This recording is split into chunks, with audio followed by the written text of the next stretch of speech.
আমি ট্রেনে টিকিট কাটি। এই তো ট্রেনে উঠে পড়েছে, সিট নাম্বার কোথায়? হ্যাঁ, এটা আমার সিট নাম্বার। আজকে আর কোনো টেনশন নেই, টিকিট কেটে নিয়েছি, সিট নাম্বার বসে পড়েছি, এবার যাই।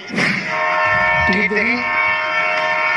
ওই তো টিটি কাকু চলে এসেছে, আমার কাছে তো টিকিট আছে, আমার কি ভয়, আমাকে তো ধরতেও পারবে না। এই তো টিটি কাকু এদিকে যাচ্ছে, একবার শুধু বলুক টিকিটটা দেখাও, তখনই দেখিয়ে দেবো। এই বাবা, আমার টিকিটটা না দেখিয়ে চলে এলো। রোজ টিকিট কাটি, একদিনও টিটি কাকু আমার টিকিট দেখে না, এবার যে টিকিটই কাটবো না। তুই যেমন ট্রেনে টিকিট কাটলি না। কিরে, টিকিট কাটিস নি, কিছু হবে না তো? কেন কাটলি না বলতো? আরে কিচ্ছু হবে না, আমি রোজ টিকিট কাটি, কিচ্ছু হয় না। বস, রিল্যাক্স কর। ওই দেখ না, টিটি আসছে। আরে টিকিট ফিকিট দেখে না রে, তুই বস না, আমি আছি তো তোর দোস্ত। আরে দেখ, এদিকে আসছে, আমার কিন্তু ভয় লাগছে এবারে। আরে কিছু হবে না, আমার দিকে তাকা। দেখলি চলে গেল, কিছু বললো? দেখি টিকিটটা দেখি।